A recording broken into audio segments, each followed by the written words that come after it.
Hey, welcome back, faithful politics listeners and watchers. If you're watching our YouTube channel, I'm your political host, Will Wright, and I'm joined by your faithful host, pastor, clergy, Josh Burtram.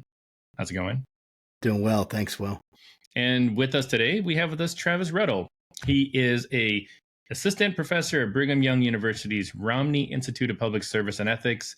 Dr. Ruddle's research focuses on issues within the public, nonprofit, and for-profit sectors, including citizens' experiences, crisis and scandals, and ethical and moral behavior in organizations. And I couldn't think of anybody I want to talk more to about Trump's mindset and the mindset of his followers, actually, than Dr. Ruddle. So thank you so much for being here. Yeah, I appreciate it. Thanks for having me on. Yeah. So you have a new book out called The Totality of Allegiance, Inside the Hearts and Minds of Trump Supporters. This book was published before the election, but I'd love for you just tell us a little bit about it and why did you decide to write it? Yeah, no, absolutely. So one of the crucial aspects, if you went to a bookstore and you were trying to understand what is happening, so much is focused purely on Trump, the man, right? Or Trump, the politician, or Trump, the businessman. Very rarely you get something focused purely on his supporters and those voters or potential voters.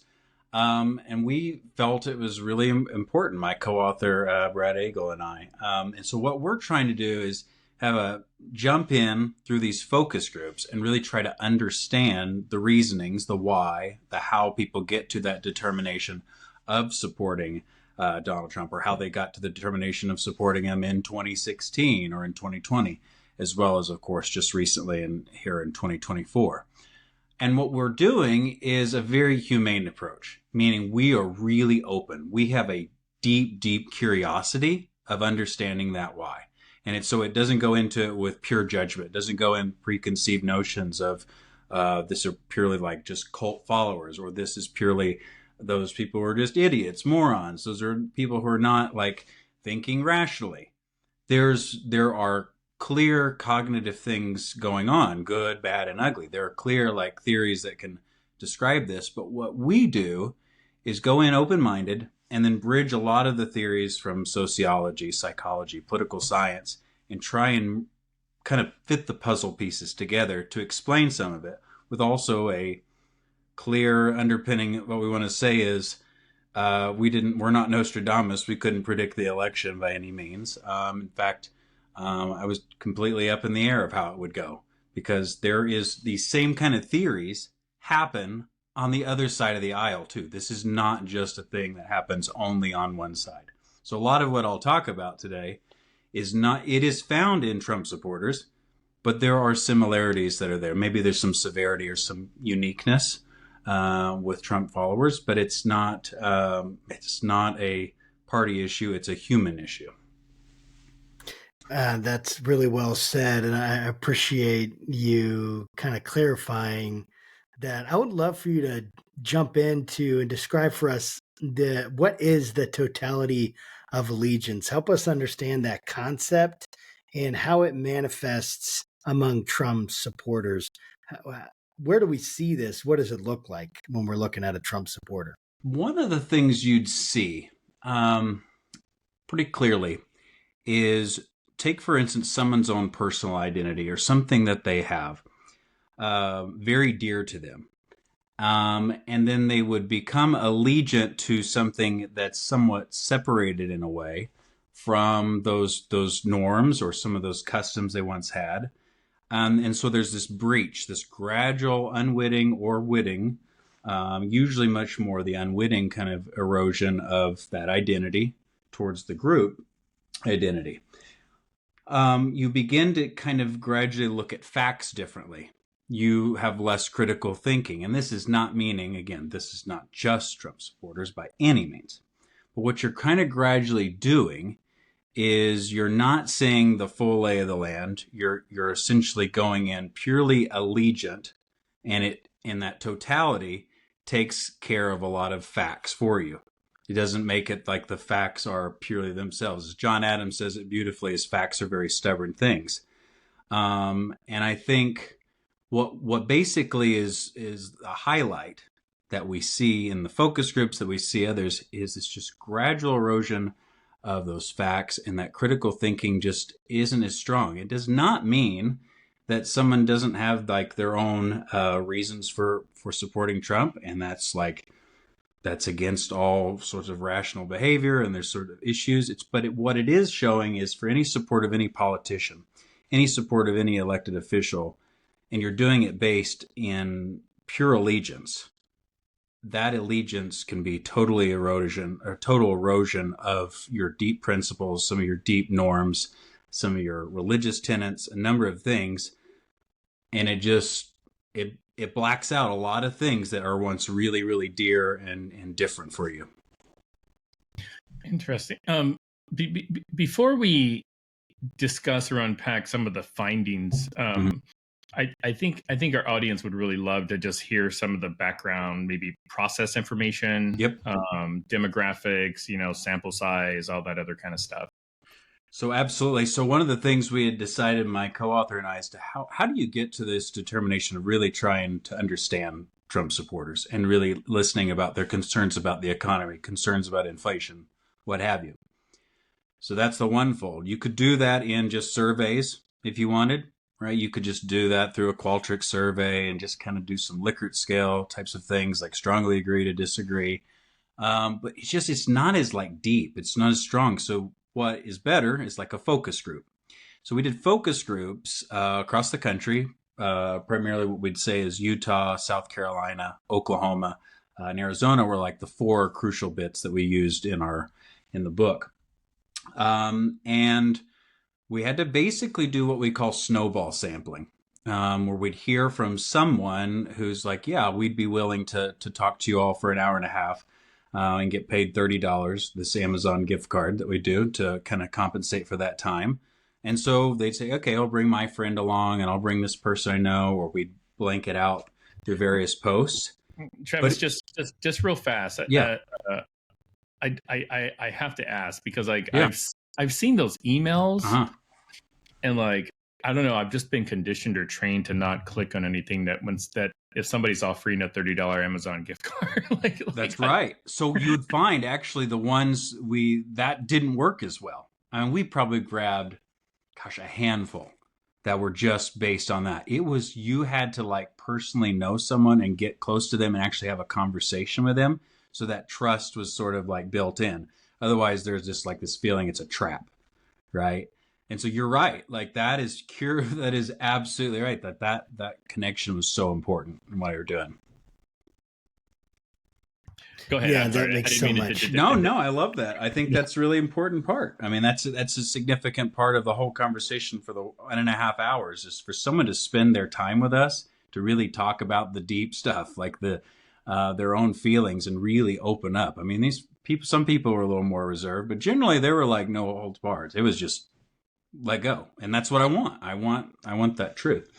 So having our participants, about 55 participants across the country, pretty, in terms of demographics, is it much more Caucasian basis, especially with that sampling, but it was very much a little bit more male, but just only by a couple participants. And then evangelical, Latter-day Saint, a couple non-adherents for that matter. Incomes varied, so it was what you would call the most typical kind of population of Trump voters, even though his has expanded quite a bit this last go around. But yeah, that was generally what that looked like. So in the research, there's this comparison between Trump supporters and some other historical maybe examples of authoritarian followers or people that, are attracted to that kind of thing. And I totally get it wasn't you're trying to say, hey, if you're a Trump supporter, if you voted for Trump, then you love authoritarian figures, or you're completely, okay with anything that he says or does, or, you're okay with democracy falling apart. The kinds of things that you hear people say, this kinds of exaggerations at times, right? And of course, what Trump is going to do is yet to be seen. everyone's trying to figure that out. Everyone's trying to work through this, right, and understand it. And you can look at things he's done and make predictions about what he might do, and yet painting everyone with a broad brush Right. would probably not be the wisest thing to do. And yet we do have these, it seems like, clear examples of this kind of people that are attracted to a more authoritarian bent. What are these parallels, and kind of talk to us about their implications? Why is it important to recognize this? Yeah, no, that's a really important question. It's a really thing we wanted to distinguish, that these are not Nazis, that Trump supporters do not equate equally to that by any means. Or is it something as in they as Trump supporters are not authoritarian lovers, or they don't desire like pure tyrannical totalitarian type things? There are elements, there are pieces of that we could say, like a couple of focus group quotes. You would say, I like that he's a bully, right? Okay, well, you could connect bully with strongman, clearly, okay? But there's also a tendency that what that also is saying is you want someone who's strong. You want like the MAGA tenets. You want elements there instead of looking weak.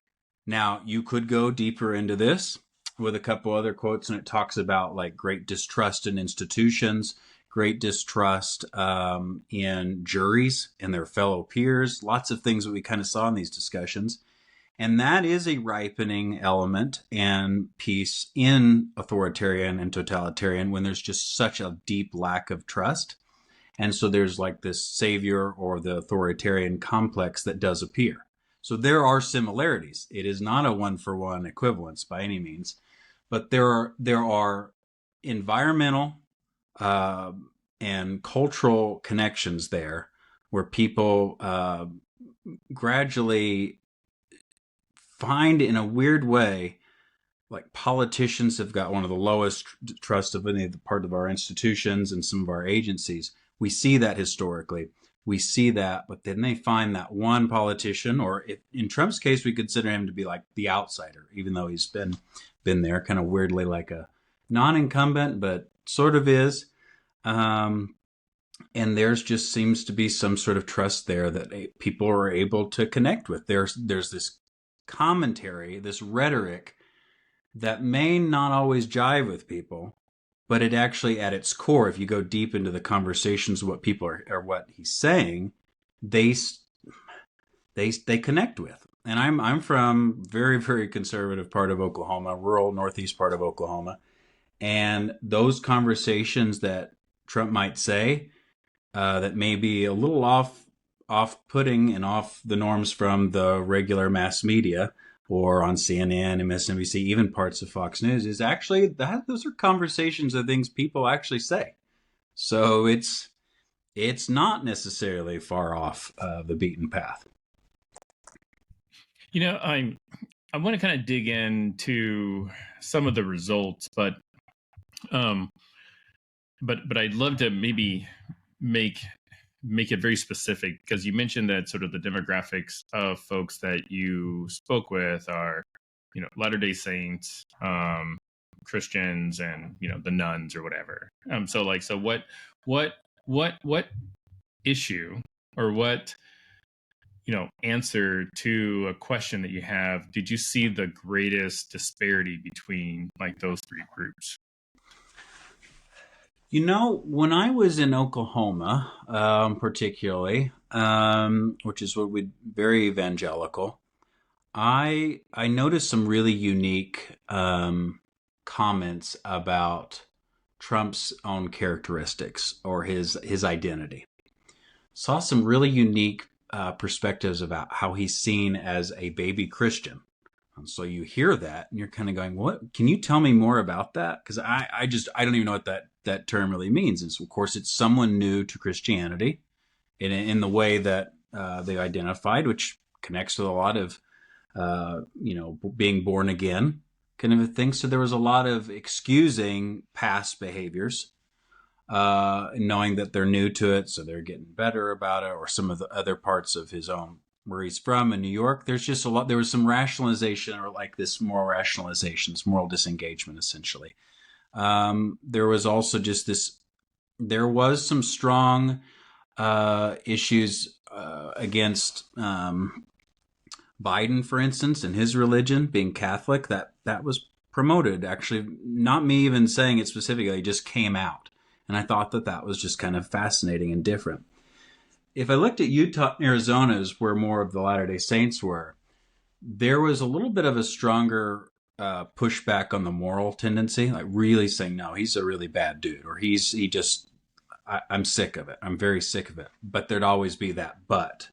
The economy is number one or something of that nature. So there were differences, but by and large, the economy or those issues were like prime importance, and the other parts just did not matter as strongly for others. Didn't mean that they didn't discount it, but it was just, the economy and immigration was the drivers in the conversation. Wow, that's super interesting. To see how people are, like, what's most important to them. We had Sam Perry on our show, and he kind of did an analysis at the time of what the data was available for how, what was driving votes. And it was like people were forgetting this sense that, yeah, even though the economy has done well, prices are 4 times as high or something like that, or 3 times as high. There's clear inflation. People don't like open borders, the idea of it, and or the way that they presented it, right? And so those were these massive drivers where kind of the Democratic Party thought maybe more LGBTQ and trans rights, that more of the abortion issues would touch more people's hearts and minds, and that they would vote a certain way. And yet, we didn't see that necessarily, although there were indications, right, and different ballot initiatives where they were either pro-abortion or were pro-LGBTQ. And so it's not as clear cut as, oh yeah, Trump, people that voted for Trump, they think this way. People who didn't, right, they think this way, right? There, you have to allow for that nuance. You have to allow for the difference in people's motivations. But one of the things that's interesting to me about your research is the sense of cognitive dissonance that you might have found in certain participants, and especially thinking about this idea of Trump's character. Like we were kind of talking about that in your previous question, his character, the way that he talks about people, the way he treats people, his moral failings. I mean, he is a convicted felon, and there's a lot of things, going on. And how did that come up, and how did people work through that cognitive dissonance in the conversations that you were a part of? Well, we often see that in there's this term called a whataboutism. And it's always about, well, the other side does it, right? Or there's this normalizing of the behavior from the other side, or all politicians do this, all politicians lie, right? That's a common kind of phrase you'd get. And you would see that as a real quick pushback, right? Or people would be they'd have like that, they would already have a justification for it very quickly. There would be a few of those that would be a little quieter, more reserved just in general. But the times in which you did see like the cognitive dissonance dim and like the critical thinking really turn on was you'd start kind of like seeing people like sit back, and you'd see the arms cross, or you'd see like this kind of gradual like sulking, and like not anger, but like an uncomfortability thing when you'd bring facts up. Because what we'd do is we'd throw some facts at people, triangulated from multiple sources about various issues, and we'd ask about, what do you think of those facts? Do you think they're real, or do you think that they're not valid? Could you give an example of one of the facts? And yes. Sorry, I think that would be super helpful to hear that. So we'd say, for instance, what we did is he played a video about the stolen election, right? Of the supposed stolen election. And it would basically have all these things broken up by certain things that were found. Facts about that MSNBC, NBC, the Associated Press, Fox News, various sources would say these facts about the election were this, this, and this. We used this lost, not stolen report, which is by a number of Republicans who basically had said that, Ben Ginsburg as well as Tom Griffith. And we showed that with them. And within that list, we would mark individually what they would do after they saw the video, got the facts. They marked individually how valid was that on like a scale of 1 to 5, or they would basically look at how much did they believe or already know about that information. And that one, we didn't see the kind of uncomfortability as much. There's just almost a little bit more of the recognition that, yes, it was about half and half about our participants who said like the election was stolen in some semblance, or at least that the information they had was valid or not valid. But the moral part, the next set of questions that we had about his character, the number of felonies, his,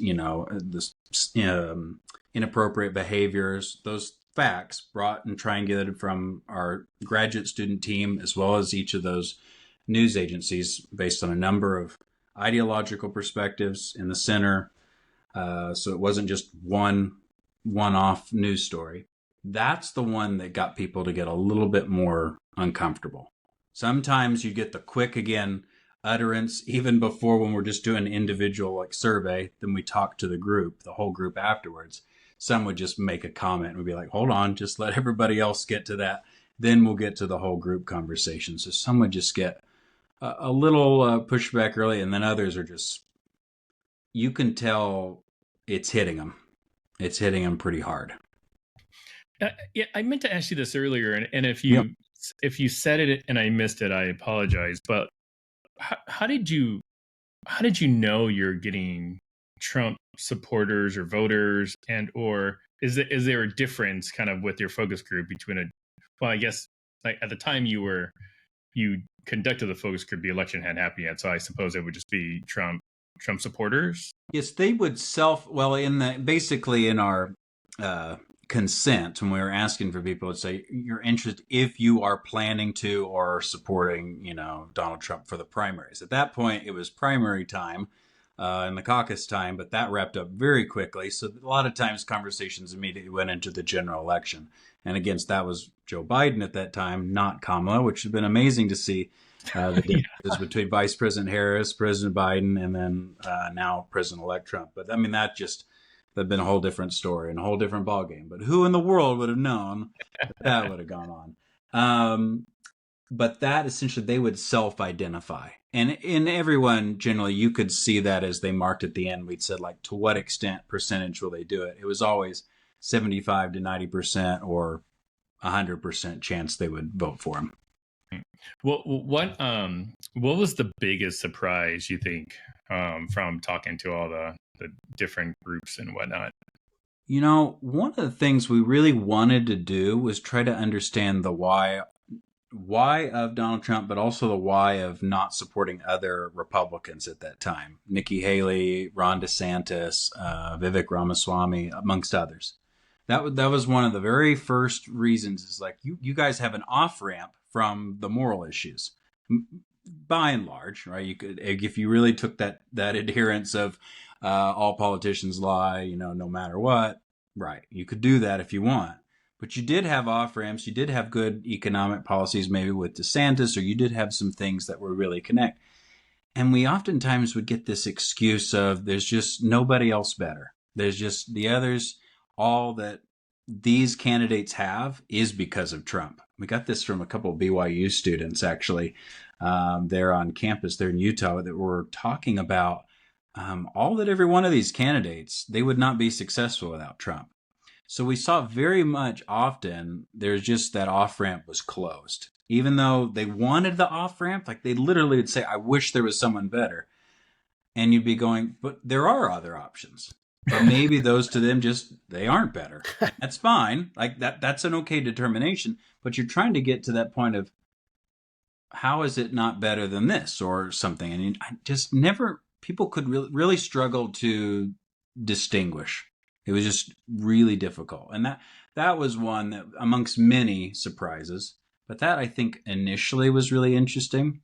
If I had to say the other surprise, and this is the part where I recognize a lot of where I've brought up in rural Oklahoma is no matter what, these people are really good, decent human beings. And these are grandmas who, teach Sunday school better than any clergy person. These are grandfathers who have a work ethic more stronger than anybody else you'll ever meet. Or these are people who are just really, you trust with your kids, your dogs, your cats, everything, right? Like they're awesome people that you don't see like the insurrectionist on the street, right? As much. They're more of the rarity. And I think the real surprise in some way wasn't that I went into it knowing that they weren't. But when you got in the room or you got into one of those focus groups, especially in one in southern Utah, it was a very spiritual experience, is what I'd say. It was a really emotional experience to talk to these people who are just the salt of the earth. And I think that, not necessarily the surprise, but the most important finding is that humanity. Yeah, is there a Jack in a Box in the background about to? Yeah, it's a cuckoo clock. Yeah, sorry about that. No, I knew there'd be something wrong technologically at all this, so there it is. That's fine. It is Christmas season, and I was thinking about that scene in Elf when he had to wind up the Jack in a Boxes, and then it pops out and he gets really scared, and when you least expect it. Yeah. Yeah. It's also off about a minute or two, so Yeah, I am kind of curious about the well, actually, before I ask the question, I want to agree with you that yes, Trump supporters, MAGA people, they're humans. We should respect them, love them. I mean, I'm a part of this chat group with a bunch of my military friends, and with the exception of maybe two, they're all pretty diehard Trump supporters. But they're some of my closest friends. I love them to death. So I appreciate you at least still respecting and acknowledging the humanity that everybody has, regardless of who it is. Because it's a few circles on a ballot that distinguish us in a lot of ways. And and some other things, whether you're maybe a gun holder or gun, there are a few little things. But deep down on that day in voting, or you're mailing by ballot by a month or whatever, you're circling a few boxes or circles different. And that's the big difference. And that's really not a big difference. Yeah, no, I totally agree. But my question was more focused on within voting, they have low propensity, high propensity voters. Basically, if you voted in all the elections in the past, whatever, 4 years to include state, local, you're probably, for the lack of a better term, you're pretty woke. You understand kind of what's going on, within your community, the country. And then you have I've got a friend who could barely tell you who the president is in any given year, not because he's unintelligent. It's just he's got better things to do, but he'll go to the ballot, if enough people pressure him and vote for whatever party, he's been raised to believe. And I'd imagine that voter may have different understanding of who Trump is as a person because they're not, watching cable news 24 hours a day. So did your focus group kind of take that into consideration? And did you get the kind of result from the high propensity voters that you would expect, and then the same kind with the low propensity? Okay, so on that, let's see. So in the kind of the surveys we do at the end, a few questions that we have are about, how much social media usage do they get for their news on political events or on politics. Also about which Instagram, or if it's LinkedIn, or all those kind of different other things, including X or Facebook. We ask about specific news media, such Fox News, Newsmax, MSNBC, PBS, etc. Then we also have a few kind of questions about some of the issues. But by and large, if we look at in the conversations we had with people, there'd be something on one end where you could see the connection with the low propensity, which we'd triangulate with the actual focus group participant and then their survey. Such as, I never watched the news, but I started watching it when Trump came in because then it became fun. And you're like, okay, so that's different. A lot of people do not think the news is fun or that anything about that is any fun. Generally, people are like really, really turned off by it. But that was something different for low propensity voters. The high propensity people were the ones who watched Fox or Newsmax or OAN, and we saw an enormous shift in watchage usage of like Newsmax or some of the other more conservative outlets. Fox News is, for lack of better words, dead to a lot of people in comparison. So there's a unique shift where they don't feel as comfortable with Fox News. So there's this kind of not woke, not anti-woke, but there's this kind of convergence of what Trump is saying, that Fox News isn't trustful as much. And then so people have gradually shifted. And I think that happened especially after the 2020 election, particularly on that growth. That was something I think was unique and a shift that we wouldn't have seen 4 years ago. Yeah, it makes me wonder what so many things of what you just said are making me think about like so many stereotypes and ideas that people have about what motivates someone to do something. Mm-hmm.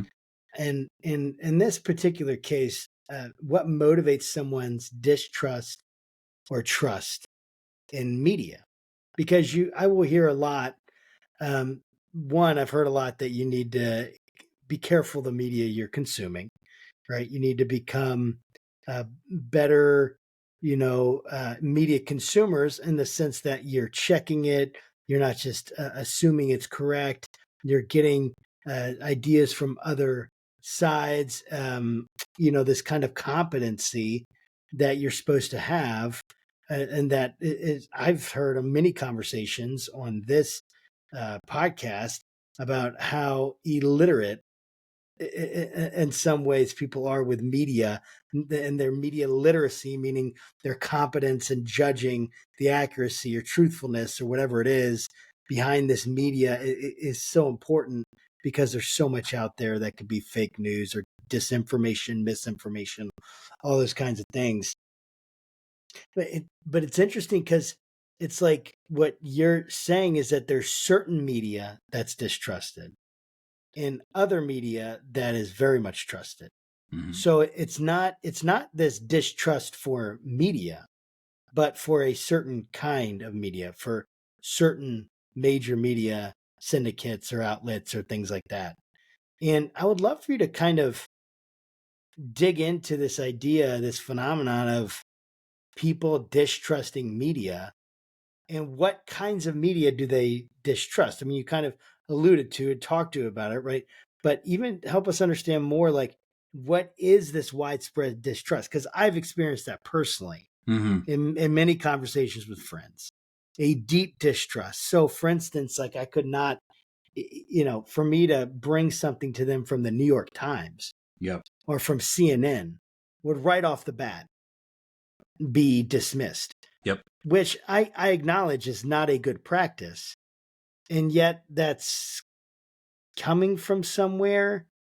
It's like, it's not, I don't know. Are they consuming media at the same level as everyone else, and it's just a different kind? Or is there really like this sense, like there's such distrust of media that, they're not even they're only gonna read Trump's tweets and that's how they get their news, kind of thing?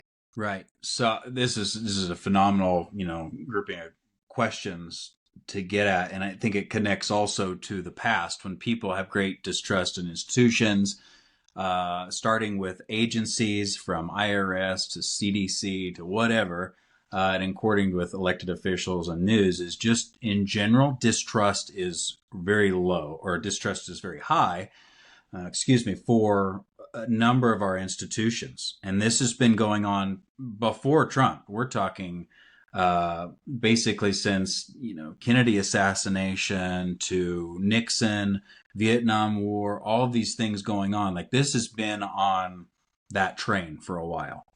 And what we'd see actually in the past, a lot of discussion about like yellow journalism, furnishing the pictures and furnishing the war.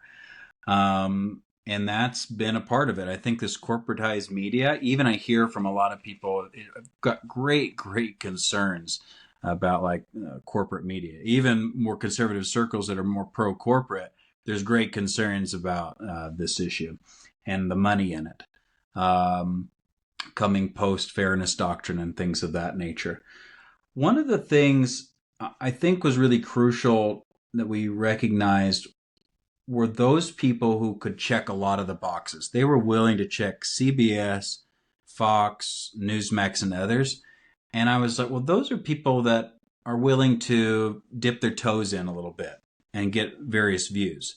And we did see that. We got to see some that were doing it. But what I did realize when I asked a few people what that meant, when they're checking CBS or NBC, they're usually looking at it in terms of local news, right? Not necessarily the evening news or how do I put this? Like, I guess we'd say like the evening news was not what they're connecting. It was the local news. And then they'd say, for instance, they'd watch Fox News at night. And so you're like, okay, I see what you're doing. You're looking at the local level or you're looking at the state level, versus those who were like checking all the boxes because they take in all the media. They take in all the information that they can to try and get to that determination. And I thought what was really important was the conversations they had, like a more holistic, fuller perspective, were those who were like really trying to consume all types of information. The ones who checked InfoWars or Newsmax and a few others, or maybe Joe Rogan, for instance. And I think there's actually some real fruit that actually comes from that podcast, for instance, and others. They were a little bit quick on their judgments and a little more hard grain, more like deep into those beliefs or that connection. Or they may just get, whatever Trump's saying on Truth Social or what have you. But there was something, those people who are willing to triangulate, are willing to look across the aisle or across different sources. I saw like the critical thinking light come on at times, or the more willingness to call out things what they were. And I give you an instance right now, what's going on with, for instance, President Biden and pardoning of his son. If we see people on the Democratic side willing to go on CNN, we see it all across the media sources, left and right, who are pretty much hitting Biden for lying, essentially, right? And if people are willing to like spout that off, retweet it, post it, talk about it, that's a good sign like there's some good critical thinking going on that, hey, that's not right. And if you see it on the other side in any instance like that, and it's just not being talked about, or some sort of an issue, not just that issue, but another one, it's just kind of mind blowing where you can tell where the media sourcing is finding its tribal pattern. And then people then subscribe into that tribalism that just fits their thinking and fits that what we call kind of the, my goodness, completely going blank on what it is, but essentially the biases, right? Motivated reasoning. They're already reasoned and they're motivated on whatever their previous preconceived feelings, notions are. Yeah. So I have to ask, did the Trump campaign coordinate any of this with you all? Because it seems like the research you're doing would have been just gold to like somebody in the Trump campaign. No, they did not. They did not by Okay. any means. No, but I think it hopefully, yeah, I appreciate the compliment of its gold. Yeah. I mean, if I were Susie Wiles or Chris LaSavita, Yeah. like I would have been blowing your phone up and be like, you just did what now? And how many states? Yeah. Can you do the same thing in like Arizona, Pennsylvania, like Georgia? Because I mean, he won anyway. So I guess it's sort of a moot point, but still like you focus grouped a ton of people that you have a decent idea of how they think about things, or at least the group or Trump supporters think about things as a whole. But I am curious though, like the Latter-day Saints part. Like, were there differences with like Latter-day Saints and Christians and how they responded to stuff? And I don't know all the details of the questions you asked them, but like, stuff like religious freedom, abortion, LGBTQ, stuff like that. Yeah, so I talked about some of the pieces that we found earlier, but you would see that in some of the quotes. There are various things. As a Latter-day Saint myself, and prior was a Methodist in rural parts of Oklahoma, but one of the things you'd see are like some of the scriptures from either the Book of Mormon or others that would be out there. Ideas of like secret combinations, which kind of has this hidden dark issue. You've also got like some of the things in connections with certain figures in scripture that they'd see as I guess would symbolize what's going on currently in society. So you'd see this lingering discussion going on.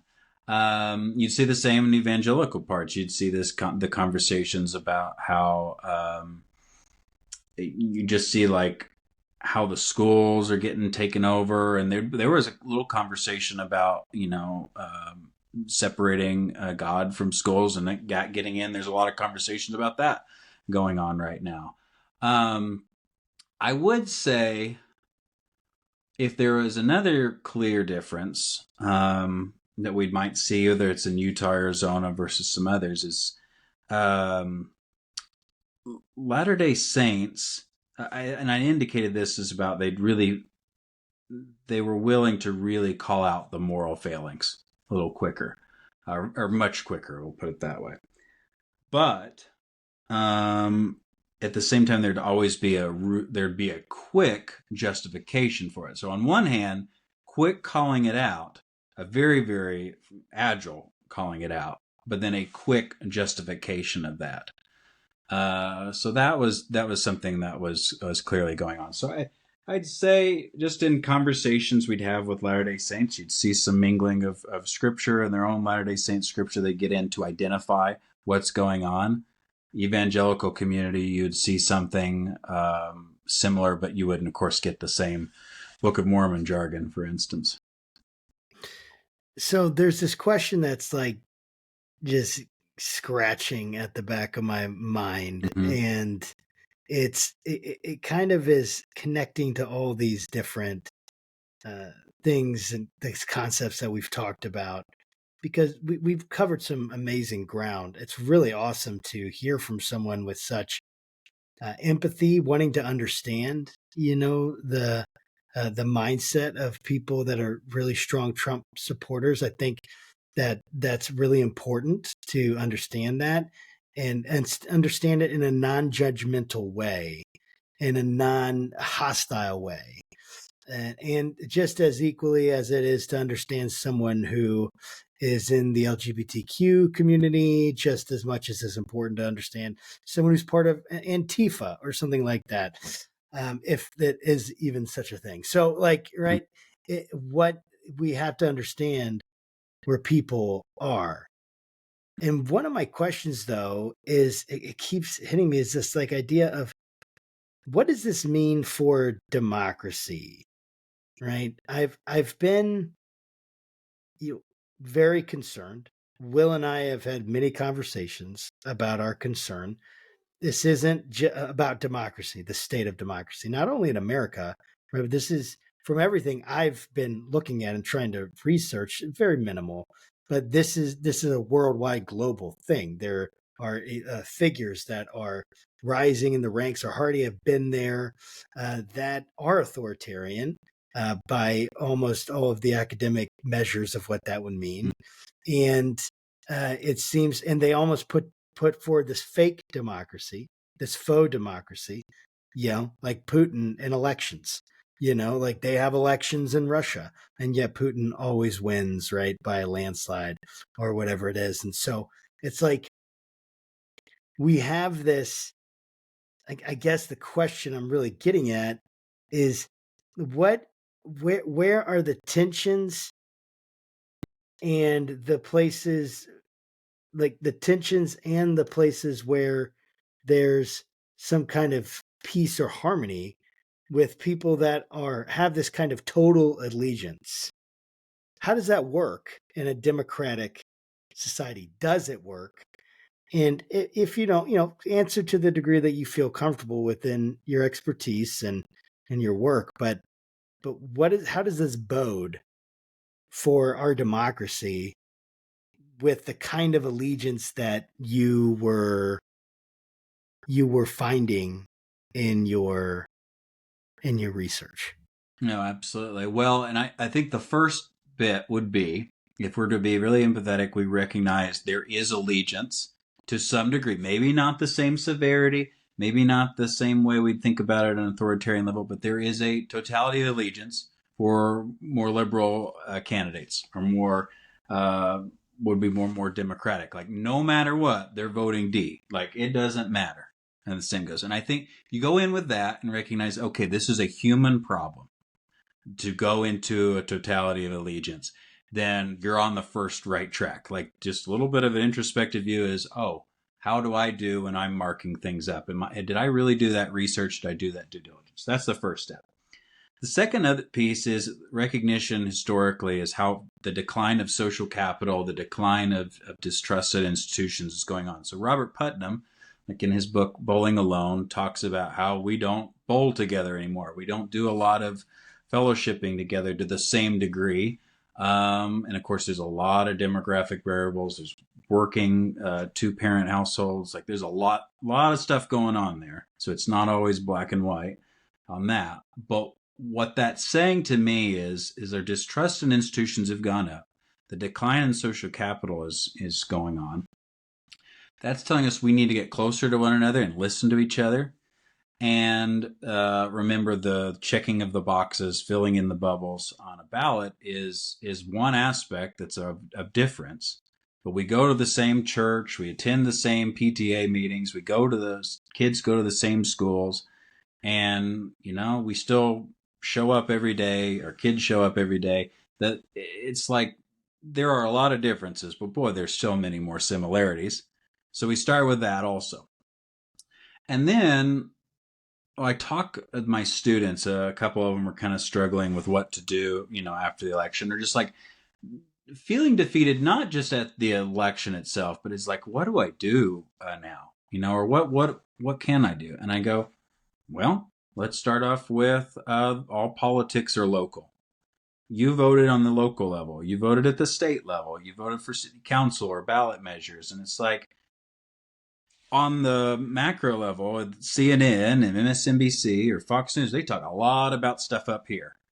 But what they don't talk about is not only international as much, especially as they used to, and then the state and local level, there is so much that can get done at those levels and have conversations, meaningful conversations, voting, doing things through nonprofits and volunteering, a lot of altruistic things to do that actually bridge those divides rather than this stupid, presidential level all the time.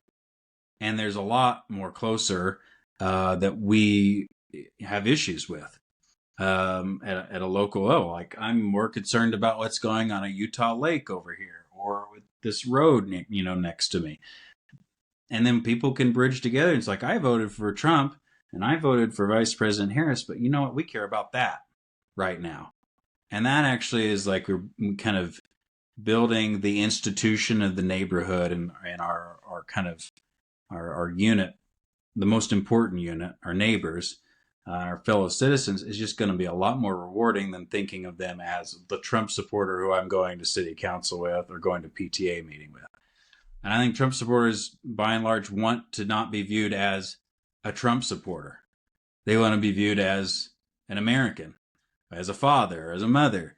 And so I think we put ourselves in a tribal trap and try and put ourselves into like these quick heuristics of labeling people.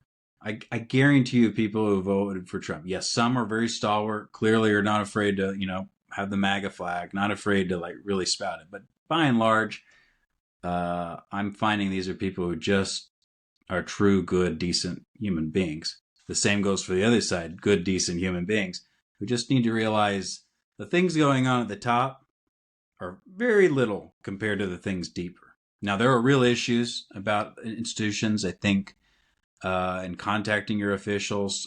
When I was in D.C.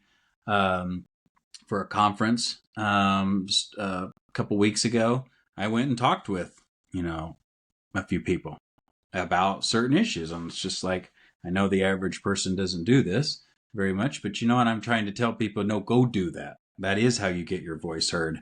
And then move on to the next thing. I love that. It's one of the reasons why every year we try to get our local rep on the show. So we're based in Richmond, Virginia area, and our local congressperson is Jennifer McClellan.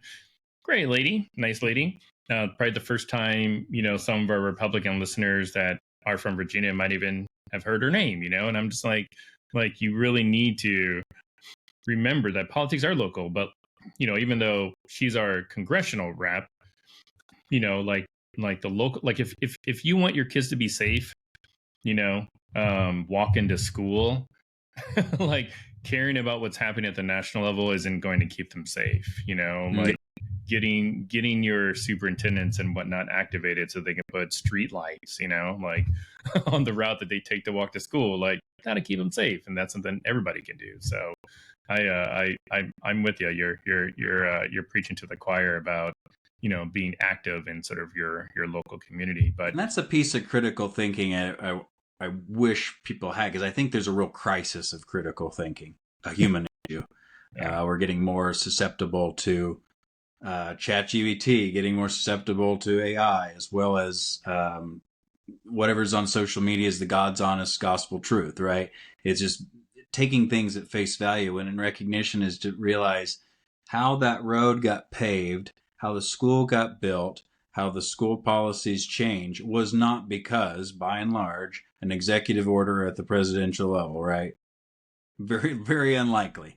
It was much more like a ground up approach from people saying they did not want this or they wanted this done, and it got done. And I think if people recognize that one aspect's just not as important, even though it can be. It's a valid point, but I think it's really, really important to recognize that the little stuff is actually the big stuff.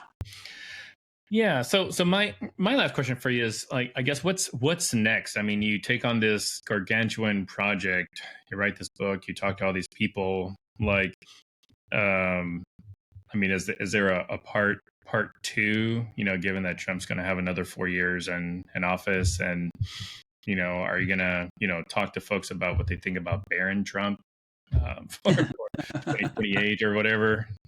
Yeah. Now, so first bit is I get to take a little bit of my public-facing scholarship, which I've not done before, and I'm not only a very good capitalist about selling a book, I'm much more doing my research, doing my teaching. I do need to get some of my more academic article stuff out, and I think that comes at the intersection of looking at institutions from a public administration route, as well as I think this religiosity element and like the theories going along with that is something I'm seeing. And some of the questions that were brought up were like clearly connected to what I'm seeing. And I think, so there's some of those journal articles that are going out. I do want to do the part two in some ways when we get to that point, maybe with Democratic voters. It's not going to be the same. But I do want to see, I think in the primary as we're getting closer, I would really like to. I'm not saying it'll be a part two of a book, but I do want to do the same, as I think that's fair. And I think that's a valid thing to do, is not just to go, well, I only did these group of people, right? And I think that's going to be a piece of it. But I'm going to go around, keep talking about the issue and try and really put my the flag in, my co-author and I, about critical thinking and just recognizing, being full of empathy for each other. Is kind of like the conversations we want to really push out there amongst, yes, the facts that we showed, the theories that explain a lot of this, but deep down we gotta those issues are one aspect, but the human element is just the most critical part. I really love that. Thank you so much, Travis, for being on the show with us today. If people are listening and listen, they will get a lot from this conversation and even more from your book, which we're going to put that link in the show notes for people to get. So thank you so much for coming on and sharing your research. Well, I appreciate it. This was awesome. And I love the questions. It's very fruitful. Yeah, I felt the same way. That's a good word for it, fruitful. So thank you again. And to our viewers and listeners, thanks so much for joining us again. Hey, if you're joining us on YouTube, make sure you like, subscribe, share this with someone, share this with your woke friend who hates Trump supporters, and also with your, Trump supporter that can say, your dad that only votes Republican and Trump, to say, hey, there are some things that maybe we can all learn about each other. And again, this has been Dr. Travis Ruddle. Make sure you pick up his book, The Totality of Allegiance, Inside the Hearts and Minds of Trump Supporters. And we appreciate you spending some time with us. Until next time, keep your conversations not right or left, but up. God bless, guys. Yeah.